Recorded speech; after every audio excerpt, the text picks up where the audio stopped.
आता third group जो काय तर consist of those method which are used to evaluate the accuracy of the result of them. या ठिकाणी तुम्हाला काय करायचे आहे की अशी काय मेथड यूज करायची आहे की ज्याच्यामुळे तुम्हाला काय होणार आहे की जी काय ऍक्युरेसी आहे तर ती ऍक्युरेसी तुम्हाला मिळून जाईल. असे 3 ग्रुप त्या ठिकाणी डिवाइड करण्यात आलेले आहेत, पुट करण्यात आलेले आहेत in the research method. Research method falling in the above stated last 2 groups are generally taken as the analytical tool of the research. वरचे जे काही 2 ग्रुप आहे, first group and second group, हे जे काही 2 ग्रुप आहेत तर हे 2 ग्रुप आपण यूज करत असतो कशासाठी, अनालिटिकल टूल्स साठी यूज करत असतो. देन आफ्टर रिसर्च मेथोडॉलॉजी, त्या झाल्या मेथड्स. आता आपण पाहणार आहोत मेथोडॉलॉजी. मेथोडॉलॉजी म्हणजेच काय, methodology is a way to systematically solve the research problem. एखादा प्रॉब्लेम जर असेल तर तो सिस्टमॅटिकली आपल्याला काय करायचा आहे, सॉल्व्ह करायचा आहे. That is called as the research methodology with the using of the method. Okay, systematically we have to solve the problem of the regarding research. Okay, that is called as the research methodology. In it, we study the various steps that are generally adopted by the researcher. आता ही जी काय methodology ही already कोणत्या तरी सायंटिस्टने ते adopt करून ठेवलेली असते, ती develop करून ठेवलेली असते. आता ती जी काय मेथोडॉलॉजी आहे तर ती मेथड समजा आता तुम्हाला मगाशी प्रॅक्टिकल होते, मागच्या वर्षी तुमचे प्रॅक्टिकल झाले, आपले सरांनी घेतले असतील की हेमिन क्रिस्टलचं प्रॅक्टिकल घेतलं असेल किंवा मग हिमोग्लोबिन एस्टिमेशनचं झालं होतं का, हिमोग्लोबिन एस्टिमेशन. ओके, आता हिमोग्लोबिन एस्टिमेशन करत असताना तुम्ही काय केलं की ते जे काही क्रायटेरिया होता तर तो क्रायटेरिया तुम्ही फॉलो केला. हिमोग्लोबिन साठी तुम्हाला जे ज्या गोष्टी लागणार होत्या, हिमोमीटर असेल किंवा हिमोसायटोमीटर असेल, त्यानंतर एसीएल असेल, आहे की नाही, त्यानंतर तुम्हाला ब्लड सॅम्पल लागलं असेल. Okay, so all these are the methods and adopted by the researcher. म्हणजे एखादा रिसर्चर असेल त्याने ते अडॉप्ट केलेले हिमोग्लोबिन चेक करण्यासाठी, आणि ते रिसर्च ती जी काय मेथड आहे तर त्या मेथडचा वापर करून तुम्ही काय केलेलं आहे की तुमचे हिमोग्लोबिन एस्टिमेट केलं. Okay, that is called as the methodology. It is necessary for the researcher to know not only the research methods techniques but also the methodology. आता ही जी काय ही फक्त मेथड नसते, बरोबर आहे की ह्या टेक्निकचा वापर करून किंवा एखाद्या रिसर्चरने म्हटलेले जे काही गाईडलाईन आहे त्याने जे काही गाईडलाईन दिलेले आहे त्या to using that guideline you have completed your research work, that is called as the methodology. आता next, researchers not only need to know how to develop certain indices or test, how to calculate the mean, mode, median, the standard deviation or chi-square test, how to apply particular research technique, but they also need to know which of these methods or techniques are relevant and which are not, and what would they mean and indicate and why. तर या ठिकाणी बघा, तुम्हाला जे काही research आहे तर ह्या रिसर्च करत असताना तुम्हाला मेथडची आवश्यकता भासणार आहे. आता मेथडची आवश्यकता भासणार आहे किंवा मग कशाची आवश्यकता भासणार आहे, मेथडॉलॉजीची आवश्यकता भासणार आहे. आता मेथडॉलॉजीची आवश्यकता भासत असल्या कारणामुळे तुम्हाला आता मीन काढायला लावलं, समजा मीन. आता मीन काढायला लावत असताना तुम्ही मेथड युज करणार की डायरेक्ट असं हे करून द्या, नाही, मेथड युज कराल. तुम्हाला तो कॅल्क्युलेशनचा फॉर्म्युला माहिती पाहिजे, आणि हा जो काही फॉर्म्युला आहे हा एखाद्या रिसर्चरने, एखाद्या फिलॉसॉफरने तो तयार केलेला आहे. आणि हा जो काही फॉर्म्युला, या फॉर्म्युलाच्या बेसवर तुम्ही मीडियन काढू शकतात, स्टँडर्ड डेव्हिएशन काढू शकतात, काय स्क्वेअर टेस्ट काढू शकतात, मोड काढू शकतात, मीडियन काढू शकतात. तर ही मेथोडॉलॉजीचा वापर करून तुम्हाला ते काढणं गरजेचं असतं. ओके, अंडरस्टँड, कळतंय का? ओके, आता ओके, आता एक्झाम्पल आपण बघूया. First we will see example. एखादा आर्किटेक्ट असतो, आर्किटेक्ट म्हणजे जे काही बिल्डिंग वगैरे जो काही ड्रॉ करतो, आणि इंजिनियर जो काय असतो त्याला आर्किटेक्ट असं म्हटलं गेलेलं आहे. ओके, आता हा जो काय आर्किटेक्ट आहे तर आर्किटेक्ट काय करतो, डिझाईन करतो. कशाला, बिल्डिंगचे डिझाईन करतो आधी, बरोबर. एक रफ जे काय आहे त्याला ब्ल्यू प्रिंट असं म्हटलं जातं. तर ही जी काही ब्ल्यू प्रिंट आहे तर ही ब्ल्यू प्रिंट आधी काय करणार, तो डिझाईन करेल. बिल्डिंग डायरेक्ट चालू करेल का तो बांधायला, नाही, तर आधी काय करेल, तो कम्प्युटरच्या सहाय्याने ब्ल्यू प्रिंट तयार करेल. That is called as the design of a building. मग त्यानंतर तो जो काय स्पेस आहे तर त्या स्पेस वरती त्याला काय काय करायचे आहे, तो डिसिजन घेईल, नंतर इव्हॅल्युएट करेल की कोणत्या ठिकाणी काय ठेवायचे, म्हणजेच काय तर विंडो अँड व्हेंटिलेटर्स कुठे ठेवायचे आहेत, त्यानंतर लोकेशन लोकेशन ऑफ डोर्स कुठे पाहिजे, त्यानंतर what kind of the particular materials and not others of the like, म्हणजे कोणतं काय काय पाहिजे आणि काय नाही पाहिजे, तर त्या ठिकाणी तो डिसाईड करून त्या ठिकाणी कशा प्रकारे चांगले बनवता येईल, तर असा तो त्या ठिकाणी प्लॅन करणार आहे. Okay, that is called as the method. म्हणजे मेथड टेक्निक्सचा वापर करून काय करणार आहे तो, तर ते जे काही बिल्डिंग आहे तर ते बिल्डिंगचे डिझाईन बनवून तो प्लॅन करणार आहे. Okay, that is this is the example of methodology.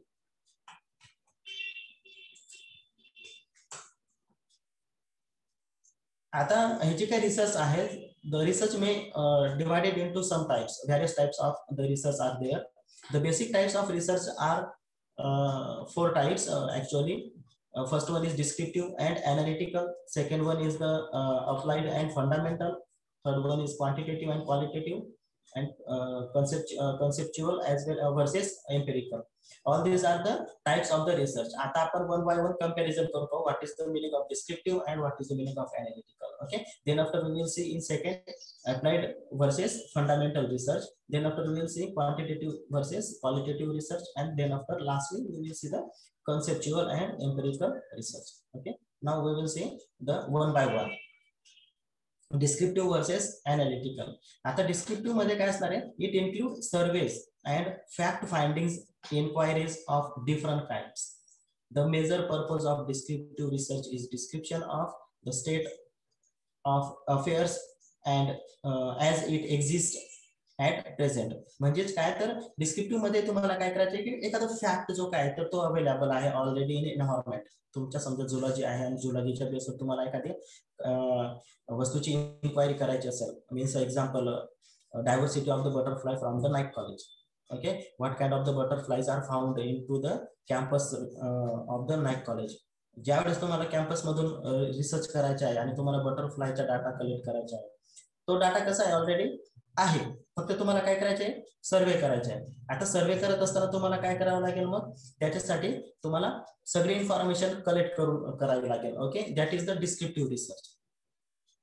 त्यानंतर नेक्स्ट असणारे म्हणजे ऑलरेडी प्रेझेंट आहे, हा जो काही डाटा आहे हा ऑलरेडी प्रेझेंट आहे आणि त्याच्यावर तुम्हाला काय करायचे, सर्वे करायचे आहे. That is called as the descriptive. Understand. त्यानंतर नेक्स्ट असणार आहे अनालिटिकल. अनालिटिकल मध्ये काय असणार आहे की researcher has to use facts or information already available and analyse this to make a critical evaluation of the material. याच्यात तुम्हाला काय करायचं आहे की एखाद्या व्यक्तीने ऑलरेडी रिसर्च करून ठेवलेलं आहे. समजा ईशी सरांनी ऑलरेडी बटरफ्लायवर काम करून ठेवलेलं आहे, या कॅम्पस नाईक कॉलेजमधले जे काही बटरफ्लायचे त्याच्यावर त्यांनी काम करून ठेवलेलं आहे ऑलरेडी. मग ते डिस्क्रिप्टिव्ह झालं. आता तुम्हाला काम करायचं आहे analytical. Okay, descriptive already paper available आहे, रिसर्च पेपर त्यांच्या पब्लिश झालेला आहे ईशी सरांच्या, म्हणजे that is the descriptive research work has been already published in the journal. Okay, then you want to do the work on this campus also again.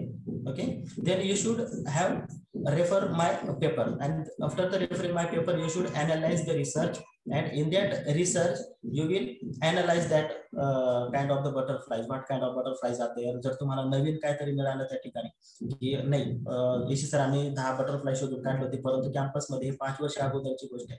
आता ज्यावेळेस तुम्ही रिसर्च करणार तर रिसर्च करत असताना तुम्हाला नवीन बटरफ्लाय त्या ठिकाणी पाहाव्यास मिळते. म्हणजेच काय, तर डिस्क्रिप्टिव्ह मध्ये तुम्हाला अनालिटिकल करावं लागेल, नवीन त्याच्यावर काम करावं लागेल आणि नवीन फाइंडिंग तुम्हाला त्या ठिकाणी मिळेल. That is called as the analytical. हे 2 पॉइंट समजले का? ओके. त्यानंतर असणार आहे applied versus fundamental. Research can either be applied research, applied research और फंडामेंटल रिसर्च. आता अप्लाइड मध्ये काय असणार आहे, ऍक्शन, आणि फंडामेंटल मध्ये काय असणार आहे, बेसिक टू बेसिक और प्युअर. ओके, आता अप्लाइड झुलॉजी मध्ये ऍक्शन, अप्लाइड जे काही रिसर्च आहे त्याच्यामध्ये ऍक्शन आहे. ऍक्शन म्हणजे काय करायचे, तुम्हाला ते डायरेक्ट अप्लिकेशन करायचे. एक्झाम्पल घेत असताना आपण एक काम करा दर्शन, हे जे काही मी हे करतो ना ते स्क्रीनशॉट घेऊन घ्या तुम्ही. तुम्हाला विचारलं जाईल एखाद्या वेळेस, धनश्री स्क्रीनशॉट घेत चला. आता हे जे काही ऍक्शन आहे, तर ऍक्शन करत असताना तुम्हाला काय करावं लागणार आहे की एखादा जो काही वर्क आहे अप्लाइड मध्ये, तुम्हाला आता अप्लाइड झुलॉजी सब्जेक्ट आहे नो डाऊट आहे की नाही. अप्लाइड झुलॉजी मध्ये तुम्हाला आता काय शिकवलं जात आहे, मॅडम काय शिकवत आहे आता, मॅडम काय शिकवत आहे दर्शना? सर मी एक पण लेक्चर अटेंड केला नाही मॅडमांचा. धनश्रीने केलेलं आहे का? धनश्री, गीताई, तुम्ही आहेत ना का लेक्चरला बसतात ना का? तुम्ही पाहिलेलं नाही. पद्मिनी बसते, वर्षा बसते. तुम्ही बसत का वर्षा? धनश्री,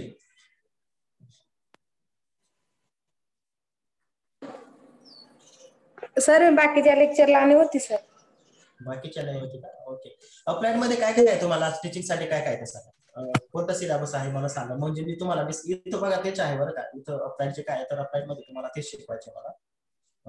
काय शिकू? फिशरी आहे, गोटरी आहे, काय आहे, पोल्ट्री आहे का, की वर्मिकल्चर आहे? सर बोल दर्शन. पण आहे. पोल्ट्री आहे ना? हो, पोल्ट्रीचं चालू आहे आता. आता पोल्ट्रीचं चालू आहे ना? आता अप्लाइड मध्ये काय असणार आहे तो अप्लाइड झुलॉजी झाला बरोबर. आता अप्लाइड झुलॉजी मध्ये तुम्हाला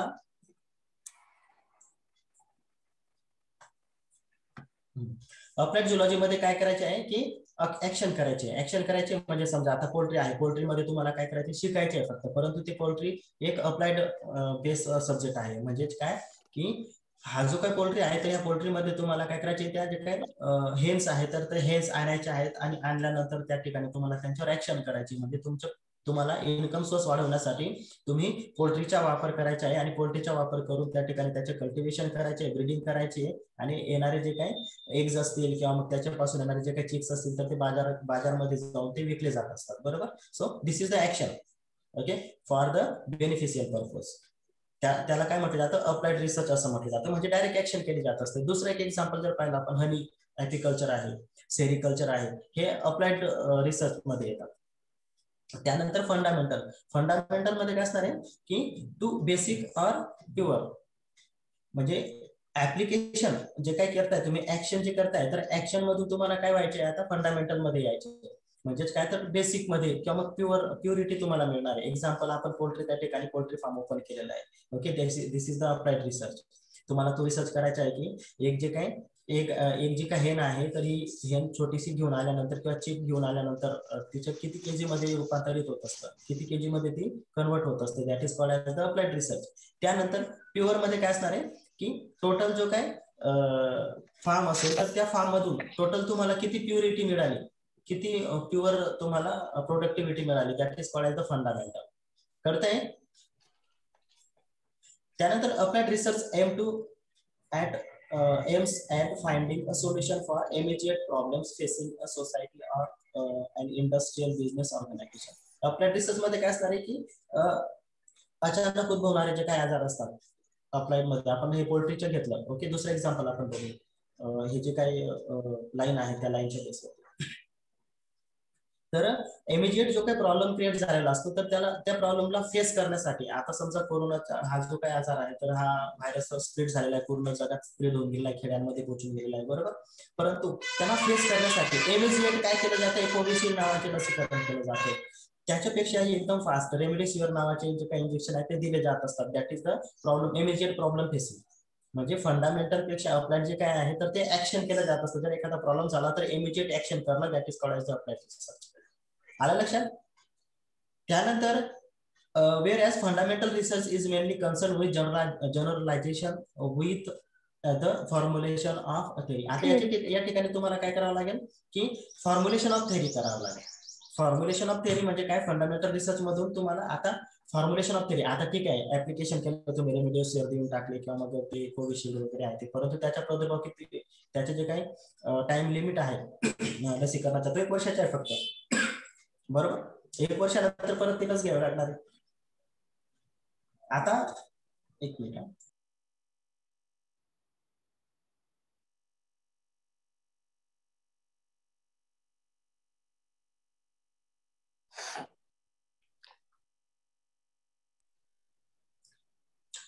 आता फंडामेंटल मध्ये काय करावं लागेल तुम्हाला की ओरिजिनल वर्क करावं लागेल की नाही, हा जो व्हायरस आहे या व्हायरसला काय करावं लागेल, हरवणं गरजेचं आहे. त्याच्यासाठी तुम्हाला फंडामेंटल रिसर्च करावं लागेल. फंडामेंटल रिसर्च केल्यानंतर तुम्ही काय करा, ओरिजिनल हा आजार नकोच व्हायलाच नको इन फ्युचर मध्ये कोणालाच नको व्हायला, त्याच्यासाठी तुम्ही एक प्लस तयार करा, that is called the fundamental research.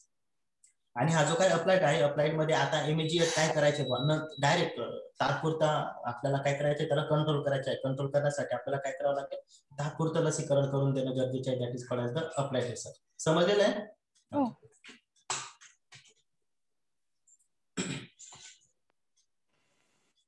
त्यानंतर आहे क्वालिटेटिव्ह अँड क्वांटिटेटिव्ह. आता हे जे काही क्वांटिटेटिव्ह वर्सेस क्वालिटेटिव्ह आहे, तर क्वांटिटेटिव्ह हा जो काही रिसर्च आहे, it is based on the measurement of quantity or amount. समजा पैशांवरती तुम्हाला जे काही आर्थिक जे काही इकॉनॉमिक्स वाले जे काय असतात, तर ते क्वांटिटेटिव्ह रिसर्च करत असतात. क्वांटिटेटिव्ह रिसर्च मध्ये अमाऊंट असेल किंवा क्वांटिटी असेल, नंबर मध्ये त्या ठिकाणी रिसर्च केला जात असतो. आता इकॉनॉमिक्स हा जो काही विषय आहे, हा अर्थशास्त्र आहे, आणि आर्थिक जो काही रिसर्च आहे, तर आर्थिक बेसवर रिसर्च करणं म्हणजेच काय, तर क्वांटिटेटिव्ह रिसर्च. पैसे असतील किंवा मग नंबर असतील, ओके, तर this is called as the quantitative research. Quantity लक्षात ठेवायची, क्वांटिटेटिव्ह मध्ये क्वांटिटी लक्षात ठेवायची, ओके. त्यानंतर it is applicable to phenomena that can be expressed in terms of quantity. Okay, मी तुम्हाला आता सांगितलं की it is based on the quantity. Then after qualitative research. आता क्वालिटेटिव्ह रिसर्च मध्ये काय असणार आहे की क्वालिटीवर जास्त भर दिला जात असतो या ठिकाणी. Phenomenon relating to involving a quality or kind. Quality कशी आहे, तुमचे जे काही रिसर्च आहे, तर त्या रिसर्च कसं पाहिजे, क्वालिटेटिव्ह पाहिजे. म्हणजेच काय, तर एखादी वस्तू आहे, तर तिच्यामध्ये फार क्वालिटी आहे, तिच्यात तुम्ही रिसर्च करताय, okay, that is called as the qualitative research. For instance when we are interested in investigating the result of human behavior. बरोबर, हे झाले क्वालिटेटिव्ह. म्हणजे ह्युमनचे जे काही बिहेवियर आहे, तर त्या बिहेवियरवर जर तुम्ही रिसर्च करत असाल, तर त्याला म्हटलं गेलेलं आहे qualitative research, okay. Then it is last point of your first unit, conceptual or empirical. आता कन्सेप्च्युअल मध्ये काय असणार आहे, कन्सेप्ट बेसवरती. लक्षात, कन्सेप्च्युअल बघा, TUAL हा जर काढून घेतला, sir you will get the UAL जर काढून घेतला, you will get the concept, okay. आता या ठिकाणी बघा, हा जो काही आहे कन्सेप्टचा जो काही पार्ट आहे, ओके, हा बघा या ठिकाणी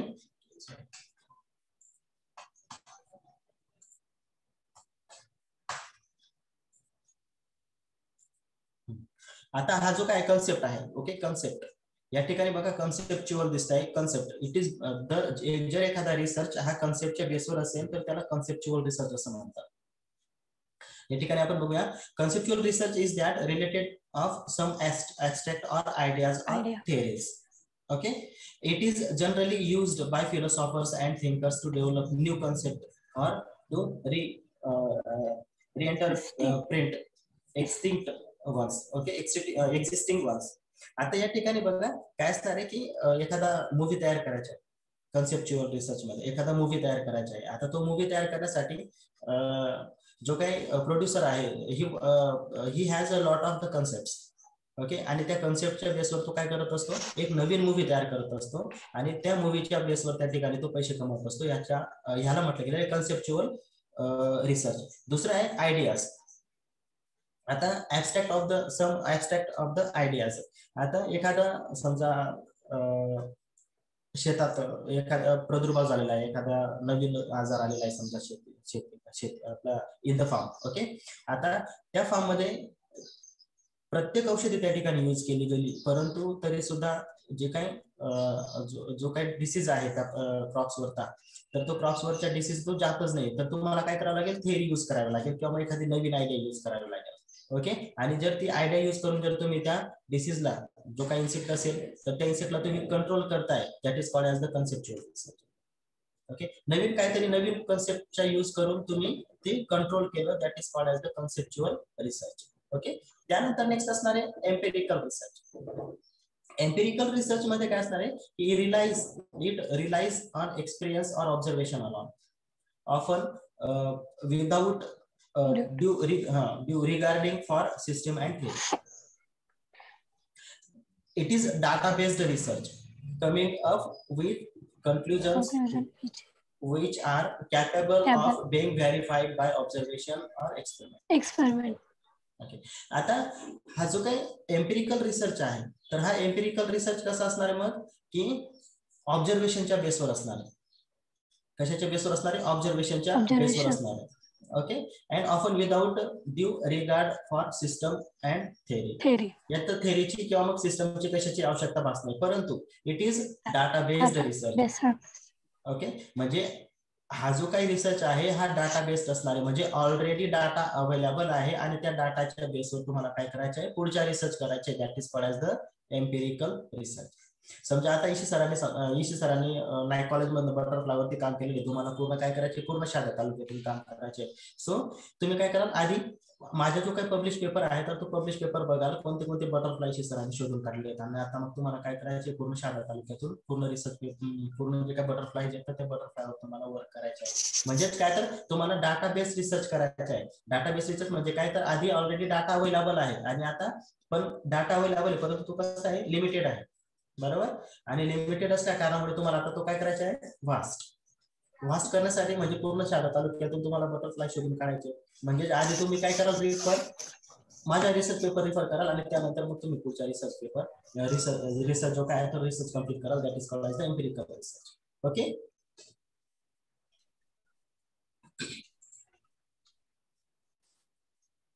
काही प्रश्न असतील, यू हॅव टू आस्क मी.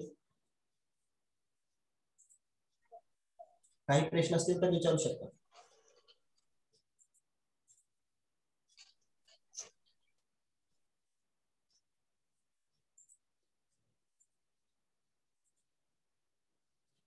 बोला, काही प्रॉब्लेम?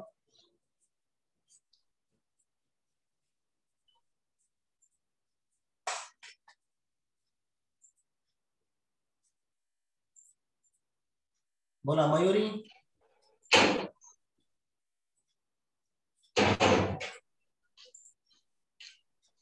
बोला, काही प्रॉब्लेम? नाही सर. धनश्री बोला.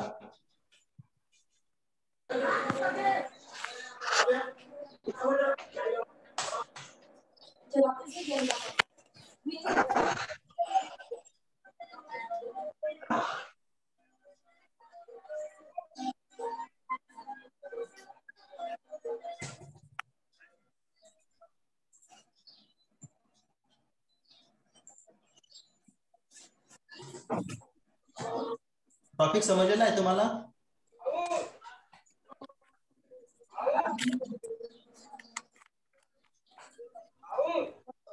जावरे मॅडमांचं पहिलं लेक्चर झालेलं आहे का, म्हणजे पहिलं युनिट झालं का? माऊ नाही रे, नाहीये माऊ. काय मागवताय ग माऊ? नाही सर, बाजूमध्ये बोलवायला आलेले ते, आमच्याकडे नाही. अच्छा, काही प्रॉब्लेम? बोला. धनश्री हसते, धनश्री फार हसते. हा धनश्री,